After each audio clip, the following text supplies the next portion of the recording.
Welcome to the Grazing Grass Podcast, episode 19, where we talk with Will Harris of Oak Pastures. We raise cows, hogs, sheep, goats, rabbits on the red meat side, chickens, turkeys, geese, guineas, ducks on the poultry side, and we have pastured eggs. We also have honeybees and some fruit and vegetables and nut trees. You're listening to the Grazing Grass Podcast, helping grass farmers learn from grass farmers. Each weekly episode features a producer utilizing regenerative agricultural practices and/or managed planned grazing. On today's episode, we have Will Harris of Oak Pastures. If you're not familiar with Oak Pastures, be sure and check out their links at the end. But they are a multi-generational farm based in Georgia that's producing a lot of different products. As always, I encourage you to subscribe if you've not subscribed and share this episode with others. We appreciate it. And let's talk to Will. Will, we want to welcome you to the Grazing Grass Podcast. We're excited to have you on here. Can you tell us a little bit about yourself? Yeah, I'm Will Harris. I own Oak Pastures in Bluffton, Georgia. It's in Bluffton, Georgia, is in the southwest corner of Georgia, almost Alabama, almost Florida. We're about 80 miles from the Gulf of Mexico. Oh, yes. It's coastal plains. Oak Pastures is my family's farm. It's been in my family for 150 something years. My great granddaddy came here in 1866 and farmed this land. His son, my granddaddy farmed it. His son, my daddy farmed it. I farmed it all my career. Today I have two daughters and their spouses who are back on the farm. And they have, between the two of them, they've got three babies. So the sixth generation that's living on the farm, being operated, I'm the fourth generation, being operated by the fourth and fifth generations right now. Oh, very nice. That's got to be a great feeling to work there where your grandfather worked, as well as you got grandkids there too. It's great. It's great, and I really feel blessed. Yes. Now, on your farm, what livestock do you run? We raise cows, hogs, sheep, goats, rabbits on the red meat side, chickens, turkeys, geese, guineas, ducks on the poultry side, and we have pastured eggs. We also have honeybees and some fruit and vegetables and nut trees. I knew you had a fairly long list of your livestock you ran. Yeah, we 10 meat species plus egg laying chickens and bees. Have you always raised that much livestock? No, it was this. My daddy only raised cattle. Okay. And I only raised cattle until the early 2000, about 2000, we started adding other species. My great granddaddy and granddaddy would have raised a lot of different species here. Oh, yes. So when you started adding species there, were you running a continuous grazing, or were you using some planned grazing at that point? No, by the time I added other species, I'd really embraced planned grazing. What got you excited and got you to implement planned grazing? In the I went to the University of Georgia, majored in animal science, and came back and raised cattle very industrially. And my daddy raised cattle very industrially. By the mid 90s, I was not enjoying that as much as I had previously. Initially, it was an animal welfare issue. Later, it was more focus on the land. But I quit using chemical fertilizers and pesticides on my land. I quit using subtherapeutic antibiotics and hormone implants and ionophores and such on the cows. It was cows only at that time. And production dropped off a lot as a function of not using fertilizer and pesticides. And I started having a lot of species plant species show up in the pastures that the cows would not prefer to eat. Oh, yes. So I started rotational grazing and later added the other species. Sheep were the first other species I added to help control plant species in the pasture that the cattle did not readily eat. On your planned grazing, did you start moving them? Did you start moving, rotating them a little bit, or did you jump whole hog in and start moving or doing frequent moves?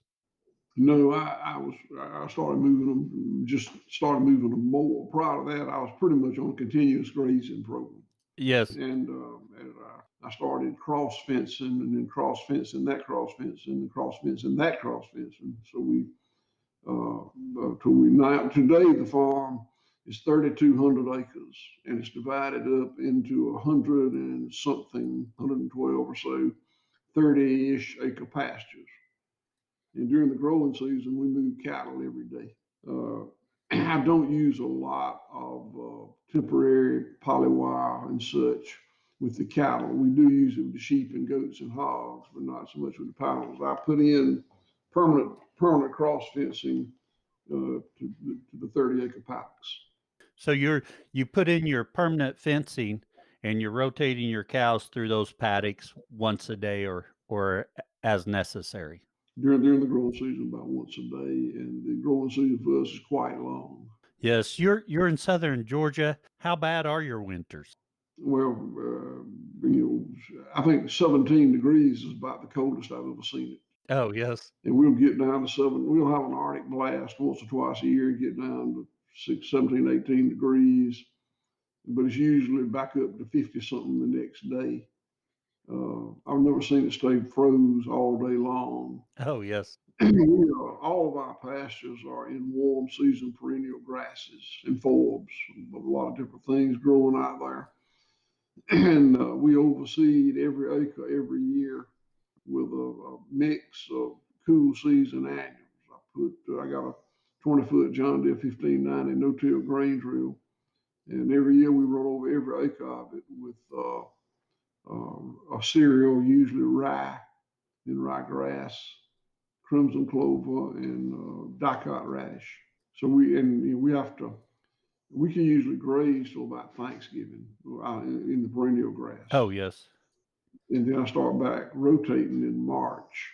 So you got really December, January, February is the times when we rely on hay. Oh, yes. Does that you overseed with rye and clover and radish? Does that extend your growing season certain amount? And ryegrass. And Oh, ryegrass. ryegrass. Yeah, that's Yep. we do that. We plant it in October, and then we can usually start grazing in late February, early March. Oh, yes. When's your last freeze and first freeze? Last freeze is usually around Easter, Oh, and okay. first frost is usually Thanksgiving. Oh, okay. Yes, so you have a nice long growing season. We're blessed with a really nice growing, and we get 52 inches of rain a year. Oh, yes, there's your other thing. You've got the water to go with it. And the rain comes fairly equally throughout the year. Oh, yes. It seems to us like it's dry in the summer and wet in the winter, but that's just evapotranspiration. You look at the records, rainfall is pretty much pretty well equal throughout the year. Oh, yes. The changing seasons, October and May, are a little drier. Oh, okay. Yeah. Okay, let's jump back to your beef cattle. You've got those paddocks and you're moving them. Are you still using the same genetics you were using when you were continuously grazing, or have you adapted genetics? No, that's gone through a big adaptation. Like everybody else, I used to run a feedlot here. If I had to confine my feedlot here on the farm, and I look for the kind of cattle everybody else looks. Big weaning weight, rapid growth. They were tall, slab-sided kind of cattle. Oh, yes. And we've always saved heifers, but I bought bulls to move the herd in that direction. And when I Went to a complete grass program. We don't feed any grain to cattle anymore, none, zero. Oh, yes. And I needed a different kind of cow. And I couldn't. These cattle that on here on the farm go back to the cracker cattle my great granddaddy brought here in 1866. Although they look like anybody's herd of mongrel Angus based Oh, yes. cattle, if you just at 50 miles an hour, you see no cracker. We bred that. Oh, yes. I just started buying different kind of bulls, short, thick, spring sided animals, Yes. and and that's what I was doing for a while. About 8 years ago, I quit castrating cattle completely, 100% cold turkey, Oh, yes. and I did that. We market our beef direct to consumers, and the animal welfare component is important to my customers. So I quit castrating to satisfy that. I was just trying it. I didn't know if I was going to always do it. It was just an experiment. Oh, yes. But it worked fine. All the things I've been told about raising bulls turned out not to be a problem for me. But the good thing that happened is I realized I was actually raising better bulls than I was buying. When I'd cut them, castrate them at 3 months of age, I couldn't tell a good one from a not good one. Yes. When I grow them up to 2 years, we slaughtered about 2 years of age. When I grew them to 2 years, I could see that I had some doggone good bulls. Oh, yeah. So I closed the herd about 6 years ago. Oh, okay. And in my mind, I'm building some. I have a mongrelized bunch of genetics out there. Between my dad and I, we probably had one of every breed of bull that's ever been to Georgia, from Charolais to Akaushi to Shorthorn to just whatever it is. We bull flavor of the month club. Right. So I got mongrelized genetics, and now I feel like I'm developing my own breed by keeping my bulls, and we got a pretty good sized herd. Oh, yes. So I think that there's enough genetic diversity out there that interbreeding won't be a problem for a long time, if ever. You that's the way you got Chihuahuas and German Shepherds is by line breeding or interbreeding. If it works like you want it, Yes. if it works like you want it to, it's line breeding. If it don't work good, it's interbreeding. Right. Yeah, I grew up on a dairy, so AI hosting bulls were numerous topics or sources of numerous topics growing up. And I can remember some of the best hosting breeds, like Elevation was a line bred bull. But, if you get a sorry animal with the same type of breeding granddaughter or grandson, it's inbreeding and it's a problem.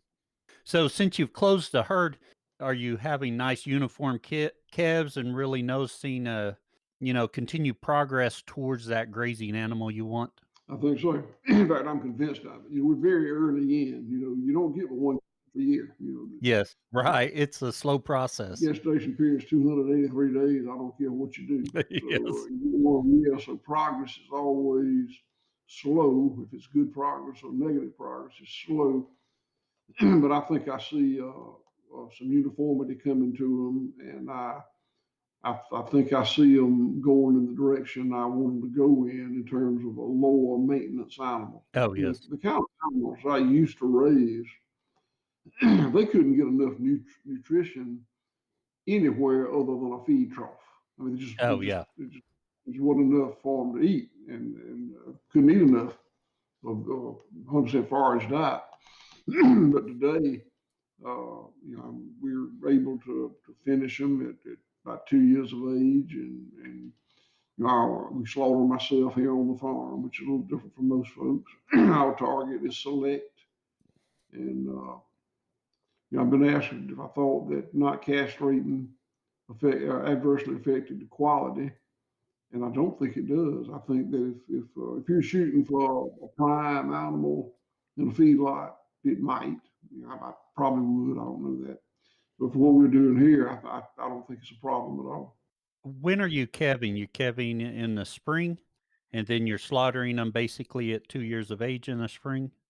And when no, because I have my own slaughterhouse and I slaughter animals 52 weeks a year. I don't need one calf crop. I used to have a 60-day breeding season, Oh, yes. calf once a year. Today we have we got two herds of brood cows and two calving seasons. Oh, okay. We turn the bulls out February 15th on the winter calving. So they start calving around Thanksgiving, Okay, yes. and we turn them out 6 months later, August, on the summer calving, August 15th. And of course they'll come 283 days or so later. So a summer calving and winter calving, and it's along the breeding season. I put a lot of bulls out there. Since I save my own bulls, bull expense is not crippling. Oh, yes. So I'll put a bull to 20 cows out there, Oh, yeah. and then I'll leave them out there for. I mean, leave them out there for 5 months, 6, 5. I mean, it don't matter. The breeding's done in about 4 months. Yes. Yeah. No matter how long you leave the bulls out there. So I used to manage the individual. Now I manage those herds. I don't keep up with individual birth records like I used to. I know the first date calf and the last date calf. I know the age range out there. Oh, yes. We also leave them on the cows a lot longer. So for instance, the calves that the herd starts calving at Thanksgiving, we may not pull the calves off until in September or first, usually in September, maybe first October. Oh, yes. Very good. On your beef cows, you added sheep to it to graze some of those plants that the cattle didn't like. What kind of sheep did you go with? They're hair sheep. They too are mongrelized, but Katahdin and Dorpel primarily. Do you keep your own rams for them, or I are you do. purchasing rams? I'm keeping my own rounds as well. I heard someone discuss that about keeping your own lambs and breeding to them. And my lamb crop coming this spring will be out of my own rams that I kept. So I'm gonna see how that goes and see if that helps to unify them a little bit more. I suspect it will. I think it will. Yeah. And on your sheep, you're rotationally grazing them as well. We are. I do use polywire with them, and up until recently, I had them here on the same farm. But about a year ago, we got a grazing contract with a solar array Oh yes. about 6 miles from here, and it's 1,425 acres. It took all my sheep to populate that Oh acre. yes. They pay us for the vegetation management, so I don't have to pay for the land. They actually pay us. Now Oh yes. we have to do some things. We have to mow behind ourselves. We got to it's not all sweetness and light, but it's a good deal. Right. So do you plan on expanding your sheep, or did you fill that row at your ranch with something else? No, we will replace the sheep. We'll grow the sheep, and there's some other solar arrays they want us to occupy. So we'll be growing the sheep program for a while. Oh yes, yes. And we market our own. I told you we slaughter here on the farm. We got a USDA inspected red meat slaughter plant and a USDA inspected poultry slaughter plant. And so we market our own beef and pork and lamb and poultry and goat and whatnot. And there's quite a demand for domestic lamb. So I feel good about that. I'm hearing more and more people direct marketing grass-fed lamb, and we spoke a little bit earlier about the cattle. Uh, we have not direct marketed any lambs yet, but I'm strongly considering looking into that in the future and try and start doing that because I think that's the way to go. But direct marketing in general, I think, is gained a lot of headway during this pandemic. Oh It yes, was already it's already on the increase, but the pandemic really gave it a kick in the back end. oh yes, it did. Are you moving your sheep daily? We are. Yes, and you're doing polywire move them. What kind of watering system is available on that solar array farm? we've run pressure. There's a few wells around, and we run pressure lines and water off of that with a float valve. Oh yes, yeah. little plastic tanks we move. In addition to the sheep, you have goats, We do. and are they managed similar to the sheep, or tell us a little bit about your goats? The goats are managed similar to the sheep, polywire, moving them every day. Uh, we uh, we try to keep the goats in the woods as much as we can. The I really like the impact the goats have in the woods, kind of opening it up, Oh, keeping the yes. institution there. And the goats seem to do really well in the woods. I consider goats to be forest creatures. Goats and hogs are forest creatures, and cows and sheep are pasture creatures. Yes. They they do better when you manage them that way. And the goats, do they respect your polywire pretty good? I mean, goats get out. There's no question about that. We, uh, it's manageable. Yes. We're blessed. We got a lot of employees here on the farm, so there's usually somebody around to help you. Certainly, somebody to spot them Oh, out. yes. Probably somebody to help you get them in. So What kinda or what breeds did you go with for your goats? I kind of went with what I could pick up. There's a lot of Spanish in there. Oh, Uh, yes. Pico, some Bora. You can see a lot of Bora in them. Uh, goats are, anybody that's ever raised many goats know it's difficult to keep them alive. I mean, they are really, uh, you cows are easier than sheep, and sheep are easier than goats. Oh, yes. And I don't, of course, there were no indigenous cattle here, but the indigenous ruminant here, big ruminant was woods buffalo, woods bison, way back. But I think goats really are for a more arid climate than I've got to provide for them. Oh, yes. We're raising them here with all this rainfall and all this parasite. You Right. know, we're doing it, and I like the goats, and there's a lot of market. I like the impact they have on my land, and there's a lot of market for the goat meat, but we struggle on the production side. But the demand for the goats is really good Really for good. goat meat? Yes. Yeah, it's per capita consumption of sheep and goat in this country is very, very low, but it's an underserved market. Oh, yes. I don't know where this would go, but I think that Americans eat just a little over 1 pound of lamb per year. 40 something pounds of beef, 30 something pounds of pork, 100 pounds of poultry, and a little over 1 pound of lamb. So there's big growth potential in the market. Do you see that increasing in the near future? Well, I don't know. I think it will Yeah. as the population.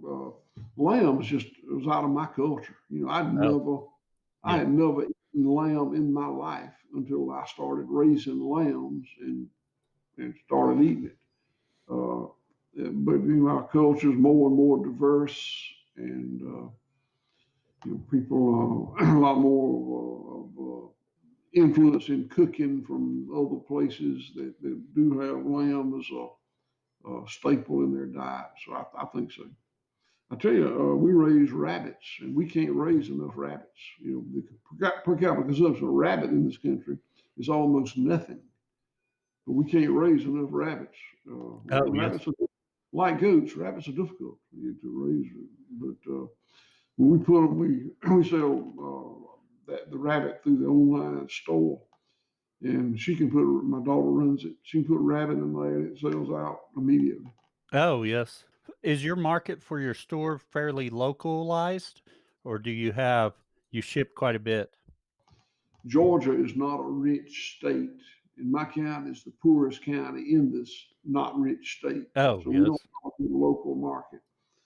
We ship FedEx and UPS to 48 states, and the most of it goes in the 3 day ground shipping, but that gets you all the way to Denver, Colorado. So Oh, yes. you, you got and I think that my sense is that most of our product is shipped to urban addresses. They're urban zip codes just as opposed to Yes. rural zip codes. Yes. And that's kind of the thing I struggle with here on direct marketing. I live in a rural community where almost everyone's got their own beef out there, and lamb's not really consumed very much in my area. Now I'm an hour from Tulsa, and I think Tulsa has a much better market. Um, just got to work that way some. Yeah. I think we almost covered all your red meats there. I don't think we've talked about your hogs any. We actually have two droves of hogs. We've got what we call the heritage hogs, which are mixed uh, Berkshire, Tamworth, and Old Spots, Oh yes. and we cross them up. Then we've got another drove of hogs, and we got about 150 sows. Uh, that we got another drove of hogs. That's the Iberian pigs that they're the descendants of 24 gilts and 6 boars that we imported from Spain in December of 2014. We bred them up to about 150 sows. And the pigs, we don't cross them up, but they're very different usage. The heritage hogs are for fresh pork, good pork chops and ribs and ham. Oh yeah. The Iberian pigs are for cured meats, Oh okay. like a prosciutto type. They, Is the management very different on the two types of hogs? uh, not remarkably different. We have to feed the Iberian pigs a little different feed, and it's got a lot of peanuts and pecans in it. Oh yes. Uh, just that to get the fat the way that the folks that cure the meat want it to be. But we're blessed. We're in an area that grows a lot of peanuts and pecans, Oh so that's yes. what Yeah. the temperament of the animals is a little bit different. But I don't think, and the Iberian pigs are just not as productive. They don't have as many pigs per litter. It takes 13 months to get them big enough to kill. Oh This yes. was, but as far as facilities and whatnot, they're. I mean, we were raising them in the woods. They moved frequently with poly wire, just little huts thrown down for them to fire wind. It's not, everything we do is on the ground and moved a lot. Oh yes. Where do you see White Oak Pastures going in the future? I'm really happy with what we're doing. I like closing circles. We buy our feed, our monogastric feed now. I would love to one day mill it, grow it and mill it ourselves. Oh yes. Yeah.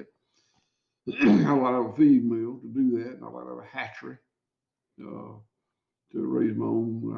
I buy one day old poults and Oh chicks yes. and ducks and goslings and geese. We're doing some things. We're building we have a store, a restaurant, and lodging, and we're doing some educational things here on the farm. We got an internship program that's really, really good. Oh yes.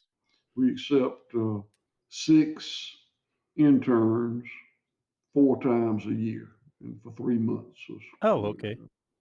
we get about 25 applications for the 6 slots. We're building an RV park right now, and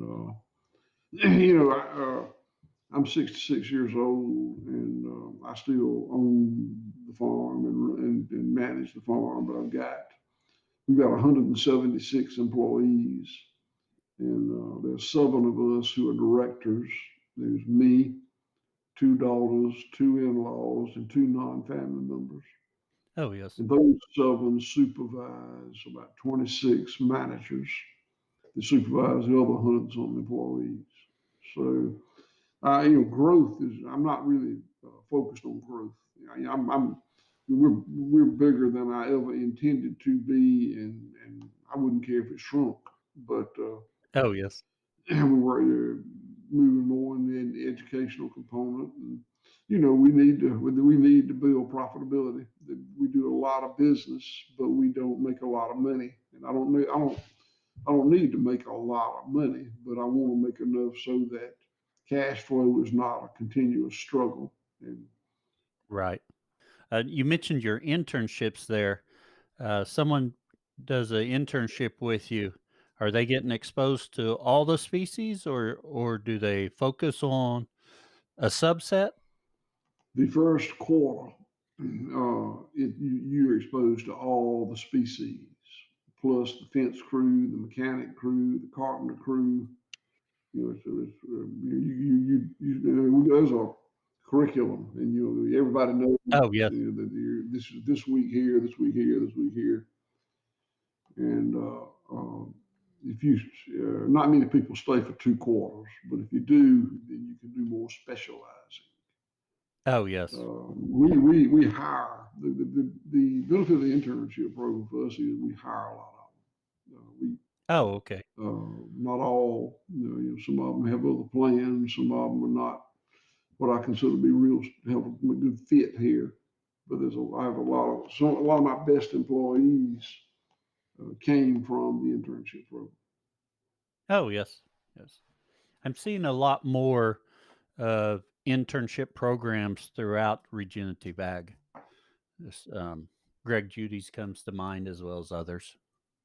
Will, we've reached the place in our podcast for our famous 4 questions. They're the same 4 questions we ask of all of our guests. Our first question: what's your favorite grazing grass related book or resource? Dirt and Soil by Gabe Brown. Excellent choice. Hands down. I tell you, there's a lot of people in this space that are teaching regenerative management that hadn't been exposed to it much. But Gabe Brown is the real deal. Yes. He's the real deal. We're in contact to get him on the podcast, so hopefully that can happen pretty soon. He's great. He's great. Good luck with that. What tool could you not live without on your farm? Jeep. Yep, that's a good one to get around. Now, I I was telling my wife the other day, the only people you're seeing out in the snow right now in Oklahoma are the farmers out in their pickups, and then the people that bought Jeeps are having fun. No, I got a Jeep, but I'm not having fun. I'm working. Yes. Now, what would you tell someone just getting started? I would tell them to be very careful to not just learn production. We're talking about production here, Yes. but there are 3 legs on the stool. There's production and the pasture, and that's the fun part. Yes. That's what we all like to do. There is, I'm gonna just call it processing, which is making the product monetizable. People don't, consumers don't buy cows and hogs and sheep. They buy beef and lamb and pork. And you've got to be able to convert it. You don't have to build your own like we did. I hope you don't have to build your own because it's life changing. But you've got to have that all set up before you wake up one morning and need to monetize some animals. That Oh, yes. and the third one is marketing distribution. You got to get it to the people that'll pay you for it. And I've seen a lot of people who are smarter than me and had more money than me go broke because one of the legs on the stool got too long or too short. Oh, yes. To be honest, I struggle with 2 of those legs. I've gotta get better at them. Well, I gotta get better at all 3, but That's very common that you would struggle with one, and you've taken the first step towards correcting it by saying I got a problem with yes. this. That's the first step. Where can others find out more about you and your farm? I think we got a pretty good website. It's whiteoakpastures.com. It's kind of, of course, that's just our online stores. There's a lot of stuff in there for so you can buy, but for the people that we're talking to, it's 3 sections. It's the animal welfare section, which is important. It's the regenerative land management section, which is important. And it's the community building, rural revival that's important. So uh, I think there's a lot to learn in there. Our website has been a work in progress for over 20 years. And my daughter does it. I don't do it. I'm not bragging on myself. But I mean, I think that she has gleaned a lot of really good information to put in there. I I'm gonna concur. There's lots of information there, and I didn't look at the store portion of it. It's I mean, it's general. You know, the purpose of the website is to monetize product. It's that third Right, it thing, is. Yeah. and that's what it's for. But incidentally, I think my mission is not to educate others. Now, I want. I'm happy to do it. Yes. I'm certainly willing to share, but I'm not one of these evangelists that's running up and down the road trying to get people to change the way they farm. If you if you want to know, ask me. If you want to see, I'll show you. Right. But I do think that the people that I understand for your podcast would be interested in, I think the website would be beneficial for them. Yes. And we'll post a link to it in our show notes. Will, we really appreciate you coming on and just giving us a quick overview of what you're doing and where we can get more information. We really appreciate it. Okay, I'll thank you for having me. I've enjoyed talking to you today. I hope you've enjoyed this conversation with Will Harris today. As always, you can gain more information about our podcast in the show notes available at www.grazinggrass.com/episodes/19.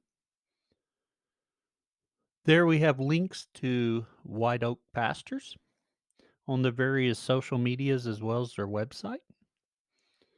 Also, any book selections are listed in our show notes. And if you'd like to support the Grazing Grass podcast by clicking on a link for a book, it'll take you to Amazon where you can purchase it. We do encourage you to support your local booksellers, but in case they don't have the book you're looking for, we encourage you to click on the Amazon link. We earn a little bit back from each time you purchase a book through one of those links. We appreciate it.